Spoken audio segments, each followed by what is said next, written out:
هل ممكن نشوف منتخب مصر بيلعب في نهائي بطولة العالم للرماية؟ أنا شايف إن ده ممكن.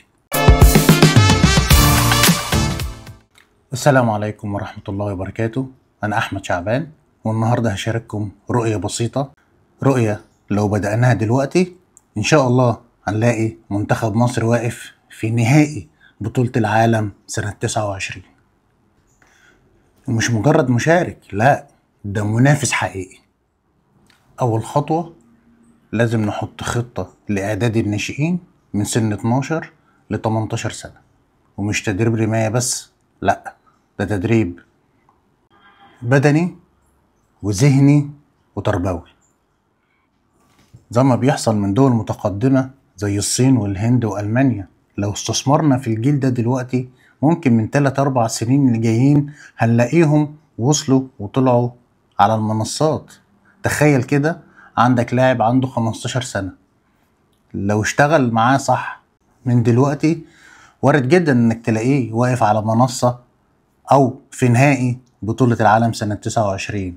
وده مش مجرد كلام، في ناس في مصر وصلت انها تنافس على مستوى القارة، ومنهم اللي وصل لمنافسة في العالم عشان شغالين صح. تاني خطوة عشان نوصل لمستوى عالمي لازم نستثمر في اهم حاجة احنا بنملكها، المدرب المصري. المدربين في مصر عندهم خبرة كويسة جدا وبيبذلوا مجهود خرافي، بس كلنا ويمكن أنا أولكم لازم نطور في نفسنا. الدنيا بتتغير واللعبة كمان بتتغير. لو أتيحت فرصة تدريب دولي، ورش عمل، أو أدوات تحليل أداء حديثة، هتشوف فرق كبير جدا في مستوى اللاعب، لأن المدرب هيكون أقوى وأدق في شغله. أنا شايف إن أول خطوة حقيقية للتطوير إن إحنا لازم نقف جنب المدرب ونديله اللي يستحقه. الخطوة الثالثة، من غير فريق قوي حوالين اللاعب مش هنوصل لبعيد. الرمي محتاج جهاز فني متكامل، أخصائي تغذية، مدرب نفسي، مدرب لياقة بدنية متخصص، ومحلل أداء بالفيديو. ودي ما بقتش رفاهية، ده بقى المعيار لكل الدول اللي عايزة تنافس على الذهب. محتاجين نعيد التفكير في طريقة مشاركتنا في البطولات الدولية.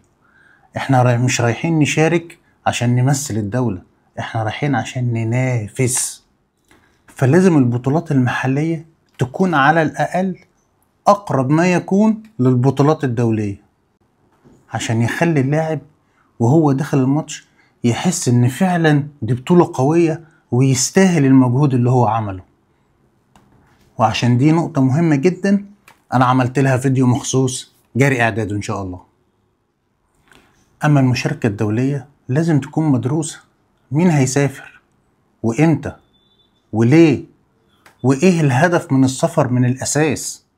انا شايف ان الرماية في مصر عندها كل الامكانيات، مدربين فاهمين، لعيبة موهوبين، وتاريخ مشرف. بس اللي ناقص تنظيم، استمرارية، ورؤية واضحة. والرؤية دي ما بتخصش المؤسسة لوحدها، دي بتخص أي واحد بيحب لعبة الرماية.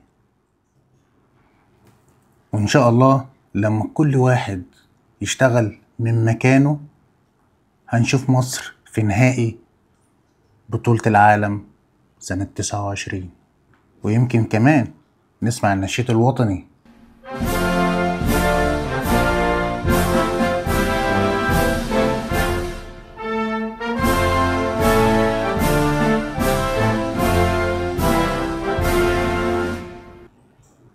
لو شايف ان الحلم ده ممكن يتحقق شاركني في الكومنتات ونتكلم مع بعض ونشوف نقدر نعمل ايه.